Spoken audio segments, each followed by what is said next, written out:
지난주에는 우리가 부르짖음과 기도의 응답에 대해서 말씀을 나누었습니다. 그리고 마지막 부분에서 우리가 기도할 때 우리가 빠질 수 있는 맹점, 문제점에 대해서 말씀을 드리려고 했는데 시간이 부족해서 충분히 나누지 못했고, 그래서 오늘 먼저 지난주 말씀과 연결지어서 우리가 기도해야 할 때 조심해야 하는 점 두 가지를 함께 살펴본 후에 기도에 대한 질문에 대한 말씀을 함께 나누도록 하겠습니다.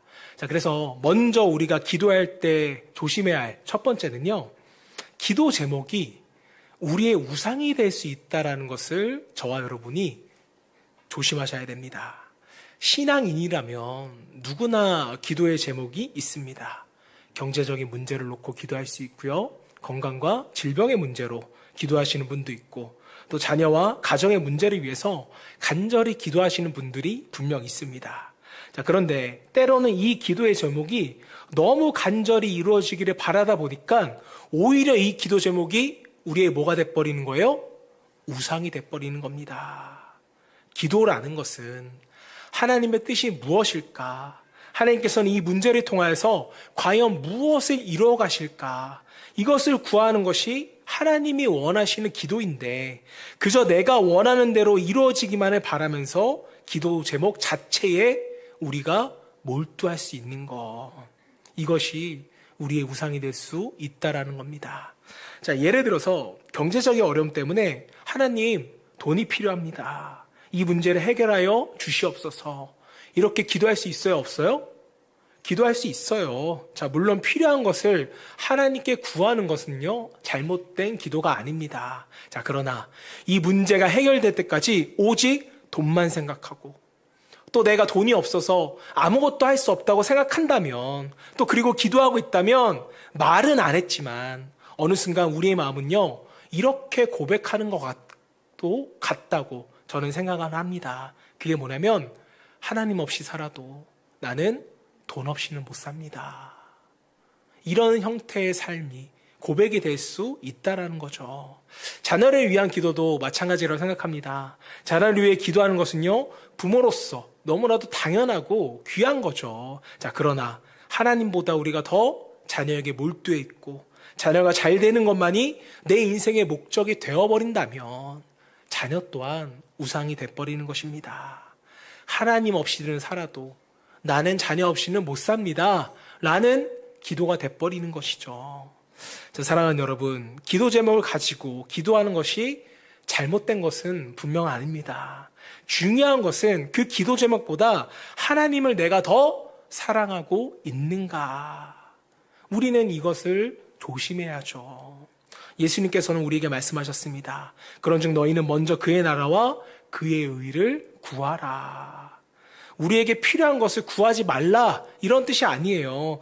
무엇을 가장 먼저 구하래요? 하나님의 나라, 그의 의를 먼저 구하라 말씀하셨습니다. 자, 우리가 다른 기도 제목에 지나치게 몰두하다 보면 하나님께 기도드리고 있으면서도 우리도 모르는 사이에 하나님보다 그 기도의 제목을 위에 둘 수 있다라는 거죠. 자, 그러므로 우리는 하나님을 통해서 내가 원하는 것을 이루려는 기도가 아니라 하나님의 뜻이 먼저 이루어지기를 뭐 해야 돼요? 기도해야 하는 거예요. 기도의 순서는 여기에 있습니다. 하나님을 통해 이루는 기도 제목이 아니라 하나님을 위한 기도 제목을 품을 수 있는 지혜로운 기도자가 될 수 있기를 주님으로 축복합니다. 자, 두 번째로 우리가 기도함에 있어서 조심해야 할 것은요, 기도의 능력이 나에게 있다라고 착각하는 경우가 있다라는 것이죠. 여러분, 기도의 능력이 있는 이유가 뭐예요? 내가 기도를 잘하기 때문일까요? 내가 더 큰 기도 스토리로 다른 사람보다 기도할 수 있어서일까요? 혹은 다른 사람보다 내가 무릎 꿇고 더 오래 기도할 수 있어서일까요? 아니죠. 그렇지 않습니다. 기도의 능력이 있는 이유는요, 우리의 기도를 들으시는 하나님께서 전능하시고 능력 있으신 하나님이시기 때문입니다. 자, 그런데 소위 기도 좀 한다는 소리를 듣는 분들이 빠질 수 있는 위험한 착각이 한 가지가 있어요. 그게 뭐냐면, 자신이 기도의 능력 또 은사가 있기 때문에 하나님께서는 내 기도만큼은 뭐 하신다? 응답해 주신다. 내가 구하는 대로 들어주신다 라는 착각을 할 수 있다는 거예요. 여러분 좀 보시지 않았어요? 저는 좀 봤습니다. 내가 기도하면 응답받아. 내가 기도하면 문제가 해결돼. 내가 기도하니까 너는 일이 잘 될 수 있어. 이렇게 가스라이팅 하시는 분들 저는 봤습니다. 겉으로 보기에는요, 굉장히 대단한 믿음처럼 보일 수 있지만 우리가 매우 조심해야 하는 생각들이에요. 자, 물론 하나님께서는요, 우리의 기도에 반응하세요. 우리가 기도할 때 들으시고 응답하시며 때로는 우리가 원하는 것을 그대로 주시기도 하세요, 안 하세요? 주시기도 하시잖아요. 히스기야의 기도가 저는 아주 좋은 예라고 생각을 합니다. 자, 히스기야는요, 죽을 병에 걸렸고 하나님께 간절히 기도했어요. 자, 그리고 하나님께서는 그 기도를 들으시고 히스기야의 생명을 몇 년 연장시켜 주셨어요? 정확하게 말하세요. 이렇게 자신 없게. 15년을 연장시켜 주셨어요. 자, 그런데 이 사건을 보면 히스기야가 기도를 잘했기 때문에 하나님께서 생명을 15년 연장해 주셨어요? 아니에요. 그래서 히스기야가 15년을 더 살았다고 생각한다면 우리는 아주 중요한 것을 놓치는 겁니다. 자, 히스기야의 기도를 자세히 보면요, 히스기야는 하나님, 저 15년 더 살게 해주세요. 이렇게 기도한 적이 있어요, 없어요? 없어요. 그는 하나님 앞에서, 즉 하나님을 찾으며 울며 자신의 마음을 그저 쏟아내었을 뿐입니다. 그리고 그의 기도를 들으신 하나님께서는 주권적인 은혜로 히스기야에게 15년 더 생명을 연장시켜 주신 것이죠. 사랑하는 여러분, 내가 기도했기 때문에 되는 건 없어요. 하나님께서 하셨기 때문에 그렇게 되는 것입니다. 기도는 하나님께서 들으시고 응답하셨기 때문에 우리에게 이루어지는 것이죠. 이것을 우리가 잊어버리면 우리는 교만한 기도를 하게 됩니다. 내가 기도하니까 이루어질 거야. 내가 능력 있게 기도했으니까 하나님이 응답해 주시는 거야. 우리는 기도할 때마다 계속해서 하나님 편으로 생각하는 훈련을 하셔야 돼요. 기도의 주도권은요, 결코 우리에게 있지 않습니다. 기도의 응답도 우리가 결정하는 거예요? 아니에요. 모든 결정권은 하나님께 있습니다. 자, 우리는 기도를 통하여서 하나님을 움직이는 사람들이 아니라 하나님의 은혜와 그 역사에 참여하고 하나님의 결정에 순종하는 사람들이죠. 우리는 기도로서 결코 하나님을 조종할 수 없습니다. 그리고 그 과정 가운데 하나님께서 우리에게 가장 알맞은 것을 준비해 주시면 우리는 그걸 뭐 하는 거예요? 받는 거예요. 이게 바로 기도의 응답입니다. 자, 그런데 우리는 너무 간청하는 기도에만 익숙해져 있어요. 응답될 때까지 기도해라. 주실 때까지 기도해라. 인디언의 기도와 똑같아요. 비 올 때까지 기도해라. 물론 포기하지 않고 기도하는 것 중요합니다. 자, 그러나 하나님께서 주시기를 원하지 않으신다면 그 역시 우리는 그것을 하나님의 뭘로 받을 수 있어야 돼요? 응답으로, 뜻으로 받을 수가 있어야 돼요. 자, 그래서 여러분 한번 따라해 보세요. 응답되지 않은 것도 기도의 응답이다. 하나님은 우리 기도에 응답하세요, 안 하세요? 하세요. 하나님께서 우리의 기도를 듣지 않으시는 것이 아닙니다. 하나님께서 우리보다 더 좋은 것을 아시고 우리에게 다른 결론을, 우리에게 가장 알맞은 결론을 내주신 거예요. 이걸 수용할 수 있는 것이 믿음이고 이걸 수용하는 과정이 기도예요. 오늘날 신앙인들이 어쩌면 기도를 통해서 하나님과 대화하고 하나님의 뜻을 묻고 그 응답을 기다리는 인격적인 과정을 잊어버린 것 같아요. 그저 순간적인 기적, 놀라운 역사, 기도를 이렇게만 생각을 합니다. 그러니까 어떻게 변질돼요? 나 중심의 신앙으로 변질돼 버리죠. 우리는 이것을 항상 점검하고 또 점검해야 될 줄 믿습니다. 자, 우리가 회복해야 할 기도가 있다면 저는 어린아이가 아버지를 찾듯 하나님을 부르짖는 그 기도라고 믿습니다. 하나님을 나의 삶에 초대하는 기도죠. 하나님의 뜻을 묻고 기다리는 단순하고 정직한 기도. 이 기도가 우리의 신앙과 또 하나님과의 깊은 관계로 발전시켜 나가는 기도가 되는 줄로 믿습니다. 자, 여기까지가 우리가 지난주의 내용과 연결되는 내용들이었어요. 자, 그런데 아마 아직도 이렇게 생각하시는 분들이 있을 수 있어요. 자, 그래도 나는 내가 하던 방식대로 기도하는 게 좋은데요. 지난주에 제가 관역의 화살을 맞히는 방법에 대해서 말씀을 드렸어요. 관역의 화살을 10발 맞히기 위해서는 정확히 훈련을 받아서 한 발 한 발씩 쏘는 방법이 있고, 그냥 수백 발 쏴서 수천 발 쏴서 10발을 맞히는 방법이 있다고 제가 말씀을 드렸습니다. 자, 그런데 어떤 분들은 아직도 이렇게 생각할 수 있어요. 나는 그냥 몇백 발 쏴서 10발 맞힐래요. 왜 우리는 우리의 기도에 대한 오해와 습관이 쉽게 변하지 않는 걸까요? 여러분, 사람은 자신이 경험했던 것을 항상 뭐하다고 느껴요?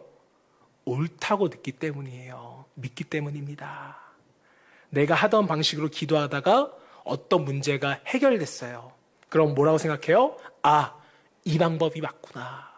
기도는 이렇게 하는구나. 계속 그 방법을 뭐예요? 고집하는 거예요. 신앙생활도 그렇고 기도도 마찬가지입니다.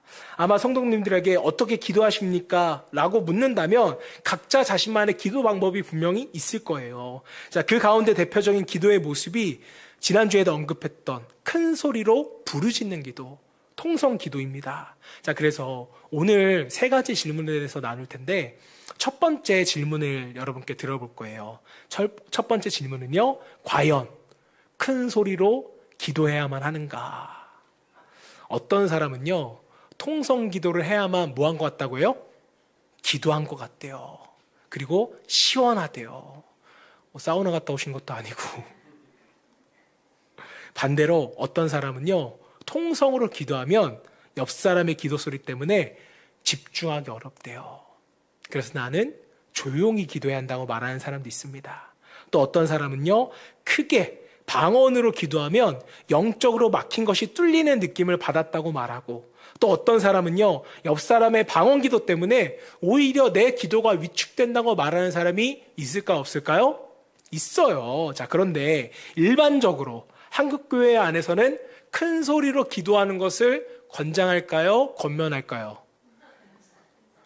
권장, 권면 다 하는 것 같아요. 작은 소리를 기도하세요 라고 말하는 목사님은 거의 없는 것 같습니다. 대부분이 큰 소리로 기도하는 것을 신앙적인 기도라고 생각을 해요. 자, 그래서 큰 소리로 기도하는 분들을 보면 뭐라고 말해요? 저분 기도에 불이 있어. 기도에 능력이 있어. 이렇게 말을 합니다. 반대로 조용히 기도하는 분들은요, 때로 자신의 기도 생활에 문제가 있는 것처럼 생각하는 분들도 있다라는 거죠. 왜요? 교회의 방향성이 큰 소리로 기도하는 것을 권장하기 때문에.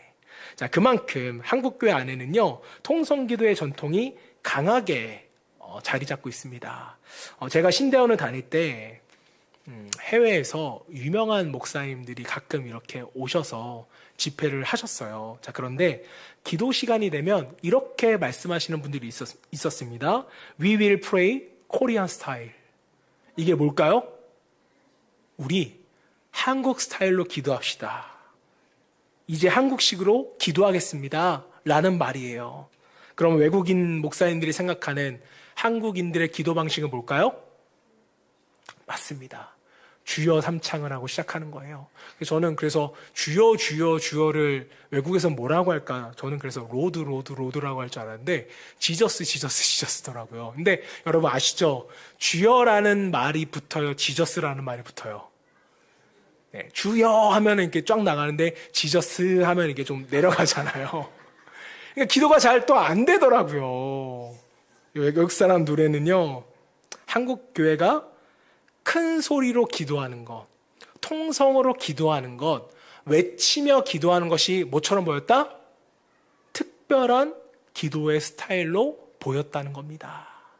자, 한국교회 통성기도의 역사를 살펴보면 아마도 평양 대부운동 당시에 회개운동과 관련이 있었다고 많이들 보는 견해가 많습니다. 다만 인도자가 앞에서 지금부터 뜨겁게 기도합시다. 라고 멘트를 말하면서 생긴 기도가 아니라 그냥 하나님의 강력한 임재 역사, 또 회개하며 부르짖는 역사가 있었기 때문에 통성 기도가 나온 것 같아요. 한국 교회에 아주 귀한 영적인 유산이라고 저도 생각을 합니다. 자, 그러나 단순히 큰 소리를 내는 것 자체가 통성 기도라 한다면 여러분, 우리는 한 번쯤 이 기도에 대해서 경험해 볼 필요가 있다는 것이죠. 교회의 뜨거운 분위기를 만들기 위해서 인위적으로 목사님과 사역자들은 통성 기도를 유도할 수도 있고, 또 무조건 통성 기도를 해야만 한다는 편견이 우리 가운데 생길 수가 있습니다. 또 기도는 무조건 큰 소리로 해야 한다고 생각해서 마음의 간절함과 상관없이 습관적으로 큰 소리로 기도하시는 분들도 있다고 저는 생각을 합니다. 통성 기도를 해야 한다고 주장하는 분들은 아마 지난주에 나눴던 본문이죠. 예레미야 33장 3절 말씀을 근거로 제시할 수가 있습니다. 너는 내게 부르짖으라. 내가 내게 응답하겠고. 자, 그러나 지난주에 우리가 살펴봤지만 여기서의 부르짖음은 큰 목소리예요? 아니죠. 하나님을 초대한다. 하나님을 부른다라는 뜻이었습니다. 자, 하나님을 부르고 하나님을 나의 상황에 초대하라는 의미이지 절대로 목소리를 높이라 이런 의미는 아니었어요.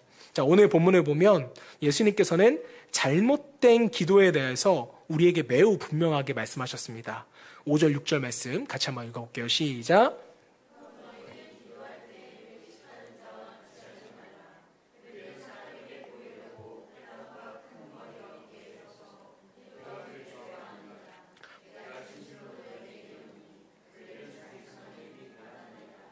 너는 기도할 때 내 골방에 들어가 문을 닫고 은밀한 중에 계신 내 아버지께 기도하라.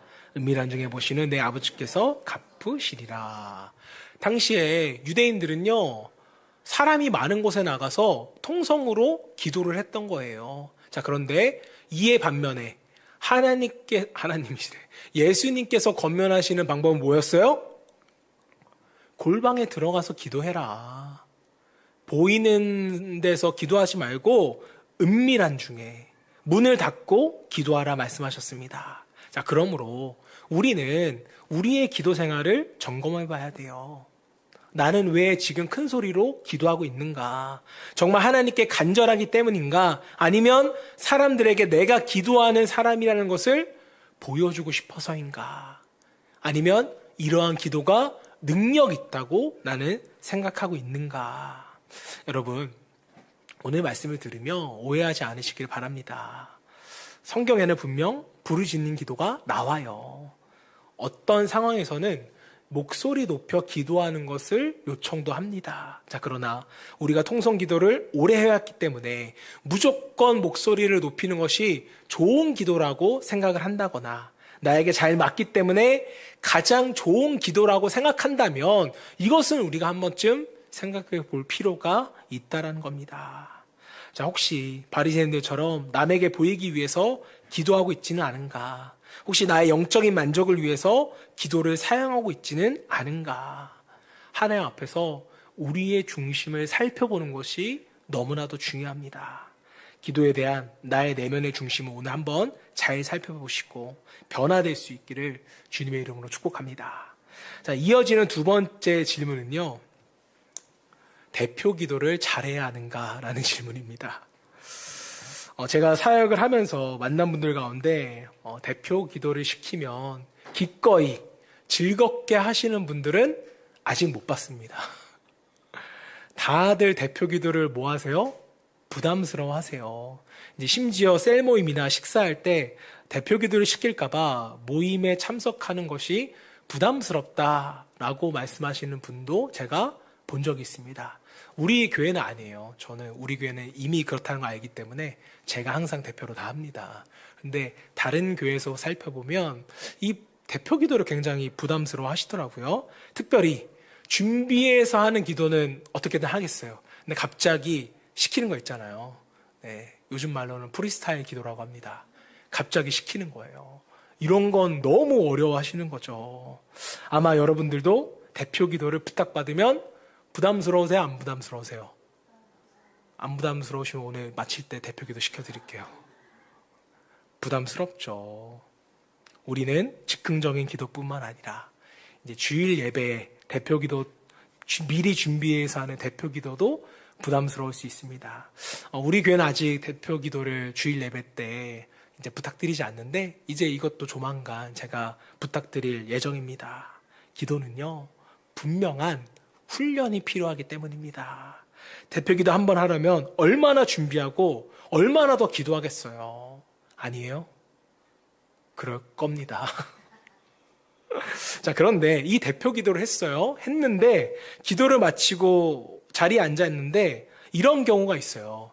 담임 목사님이 오늘 대표기도에 대해서 코멘트를 하지 않는 겁니다. 그러면 대표기도 하는 사람은 어떤 생각을 해요? 예배 내내 오늘 내가 기도를 잘 못했나? 담임 목사님에 대한 기도를 좀 더 넣었어야 되는데 내가 너무 짧게 해서 담임 목사님이 섭섭해 하시는 건가? 이런 5만 가지 생각이 들까요? 안 들까요? 들어요. 왜요?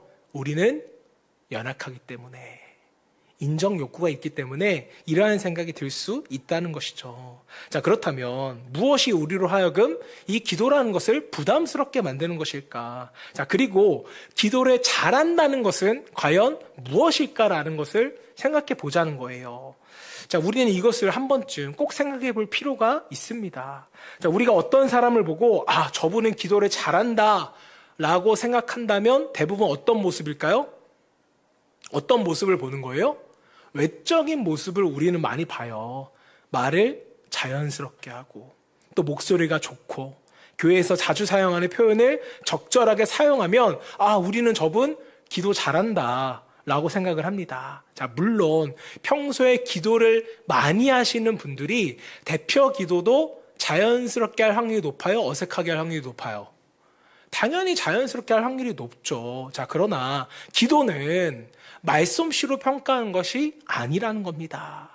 자, 우리는 기도의 외적인 모습을 지나치게 강조하다 보면요, 예수님께서 말씀하신 골방의 기도를 놓칠 수가 있어요. 여러분, 골방의 기도라는 게 무엇입니까? 사람의 시선을 벗어나서 하나님과 1대1로 만나는 기도. 이게 골방의 기도잖아요. 예수님께서 골방으로 들어가라고 하신 이유는요, 우리가 오직 하나님께만 집중하기를 원하셨기 때문입니다. 자, 사람은 기도할 때 좋다. 다른 사람의 시선을 의식해요. 내가 기도하면 다른 사람에게는 어떻게 들릴까? 어떻게 하면 더 은혜롭게 들릴까? 혹시 내 기도가 부족하게 보이지는 않을까? 그래서 대표기도 하다가 몇 번 이렇게 절면은, 말이 씹히면은 괜히 앉아서 귀가 뜨겁잖아요. 여러분, 예수님께서는 기도의 기술보다 기도하는 사람의 중심을 항상 우리에게 말씀하시고 그것을 가르치셨어요. 사람에게 보이기 위해서 기도하지 말고 또 말을 많이 해야 하나님께서 들으신다고 생각하지 말라고 하셨습니다. 자, 그리고 하나님의 나라와 뜻을 구하는 주기도라는 것도 우리에게 가르쳐 주셨잖아요. 자, 그러므로 대표 기도를 잘하는 방법은 단순합니다. 이제 대표 기도 시킬 거니까 잘 들으세요. 자, 사람들 앞에서 기도한다고 생각하지 마세요. 기도는 누구 앞에서 하는 거예요?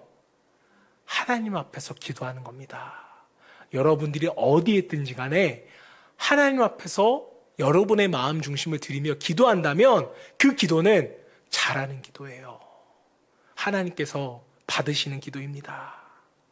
골방에서 기도하듯 예배 가운데 하나님께 집중하여서 기도한다면 그게 바로 바른 기도라는 거죠. 우리가 어디서 기도하든 골방에서의 기도와 같이 언제 어디선 하나님께 집중하며 기도할 수 있는 저와 여러분 되시기를 주님의 이름으로 축복합니다. 그래서 대표기도 시키면은 하실 거예요, 안 하실 거예요? 하실 거예요. 김영대 일사 하실 거예요, 안 할 거예요? 네, 순서상 이제 교회 등록상 김영대 일사님이 제일 먼저 하셔야 되는데 하실 수 있으시겠죠? 네. 지난번에 하셨는데 김영대 일사님이 되게 부끄러워하시더라고요.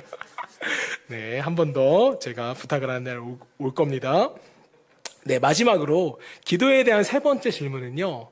방언으로 기도해야 하는가라는 것입니다.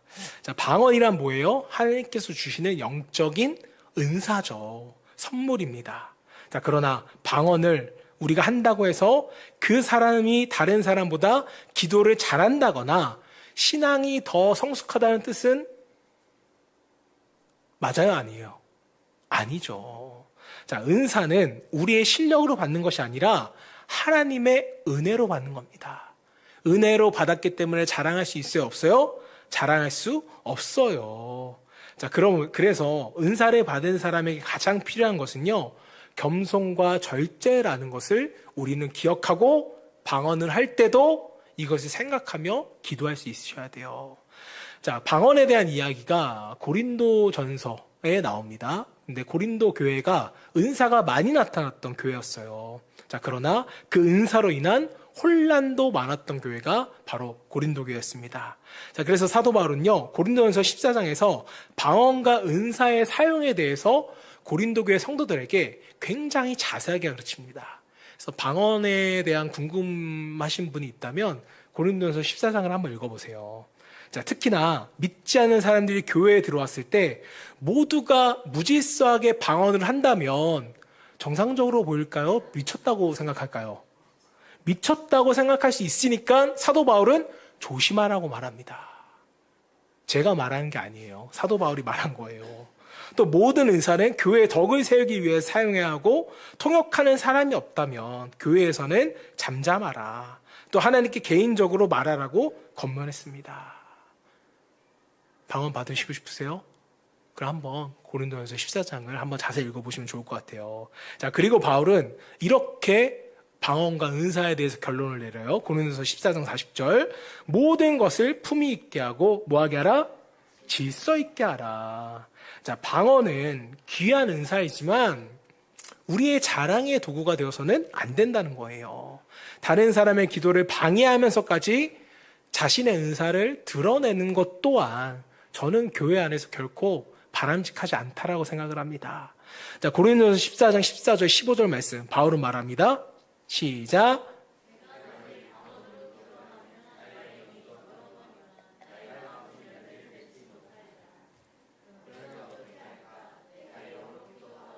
또 마음으로 기도하며 내가 영으로 찬송하고 또 마음으로 찬송하리로다. 자, 바울은요, 교회 내에서 방언을 금하지 않았습니다. 자, 그러나 영으로 기도하는 것과 마음으로 기도하는 것에 뭐가 있어야 된다? 균형이 있어야 된다. 사도 바울은 우리에게 이걸 말씀합니다. 20, 30년 전에 목사님들 중에는요, 기도는 방언으로 해라. 성령의 기도, 영적인 기도이기 때문에 방언으로 기도하라고 강조하시는 분들이 굉장히 한국교회에 많았습니다. 자, 그리고 이렇게 기도하시는 분들 중에는요, 방언으로 기도하면 기도가 쉬워진다고 말씀하시는 분들이 있었어요. 왜 그럴까요? 방언으로 기도하면 굳이 내가 생각하지 않아도, 고민하지 않아도 알아서 성령님이 기도해 주시는 거기 때문에 이것을 잘하는 기도라고 생각할 수 있었습니다. 여러분도 아마 그렇게 생각하시는 분들이 계실 것 같아요. 자, 그런데 이것을 우리가 성경적으로 봤을 때 잘하는 기도로 착각해서는 안 된다는 겁니다. 자, 기도의 목적은요, 쉽게 기도하기 위해서, 특별한 체험을 하기 위해서 기도하는 것이 아니라 하나님과 더 깊은 관계를 맺는 것이 기도의 목적이에요. 우리의 자신을 한번 살펴보기를 바랍니다. 우리의 내면을 한번 비춰보세요. 하나님 앞에 우리가 정직하게 비추지 않는다면 아무리 많은 은사를 가지고 있어도 우리는 신앙적으로 성숙하기가 매우 어렵습니다. 여러분 오해하지 마세요. 제가 방언 기도가 나쁘다고 말씀드리는 것이 결코 아닙니다. 저도 아마 제가 신학교에 입학했을 때 20살 때 방언을 받지 않았다라면, 방언을 체험하지 않았다면 아마 저는 목회자가 됐을까라는 것도 한번 생각을 해보게 됩니다. 자, 그만큼 방언이라는 은사와 체험은요, 매우 강력한 영적인 체험이 될 수가 있어요. 자, 그러나 반드시 방언으로만 기도해야 한다거나 방언 기도가 가장 수준 높은 기도라고 생각한다거나 이렇게 말하는 것은요, 우리의 기도의 균형을 깨뜨릴 수가 있다는 겁니다. 자, 바울은 영으로 기도하고 또 마음으로 기도하겠다라고 말했습니다. 자, 기도는 성령님의 도우심을 의지하는 영적인 기도이면서 동시에 내 마음, 내 생각, 연약함과 죄를 하나님 앞에 정직하게 올려드리는 기도여야만 한다는 것입니다. 나는 아무런 생각 안 해요. 그냥 성령님만 계속 기도하게 해요. 이게 바로 바른 기도가 될 수 있을까요? 아닙니다. 우리는 지적인 사람이잖아요. 하나님께서 영과 육과 혼을 주셨기 때문에 우리는 이것을 놓고 몸부림치며 함께 기도해야 하는 것입니다. 자, 방언으로 기도할 때 깊은 은혜를 경험할 수 있어요. 자, 그러나 마음으로 기도할 때 우리는 내 안에 두려움, 욕심, 상처와 불신앙을 하나님 앞에 구체적으로 내어드릴 수가 있어요.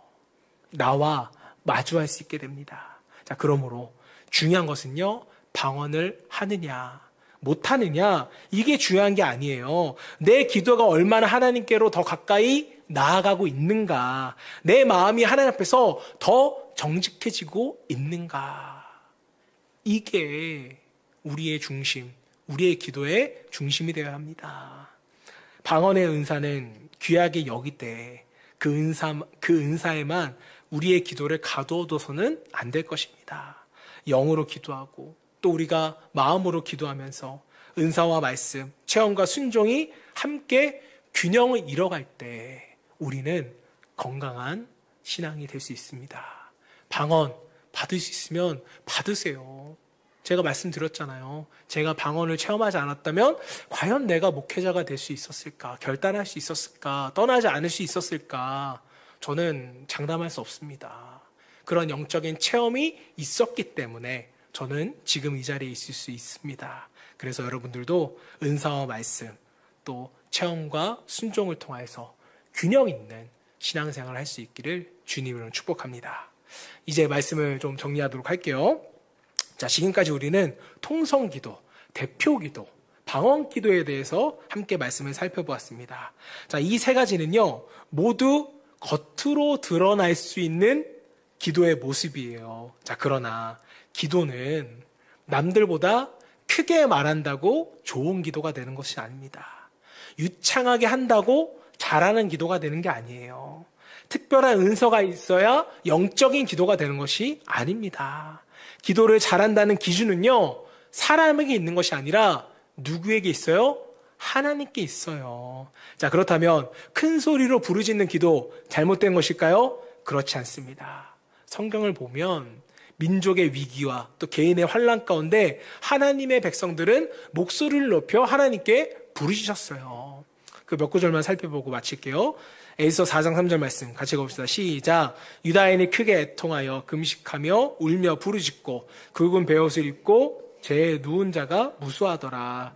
또 다윗은 시편 18편 6절에서 이렇게 고백합니다. 내가 환난 중에서 여호와께 아뢰며 나의 하나님께 부르짖었더니 그가 그의 성전에서 내 소리를 들으시며. 자, 이처럼 성경의 부르짖음은요, 절박함 속에서 나오는 자연스러운 부르짖음이었다는 거예요.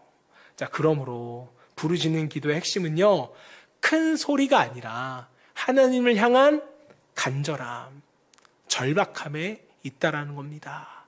사랑하는 성도 여러분, 오늘 말씀은 큰 소리로 기도하지 말라라는 의미가 아닙니다. 중요한 것은요, 우리의 기도의 중심이 어디에 있는가, 바로 여기에 달려 있습니다.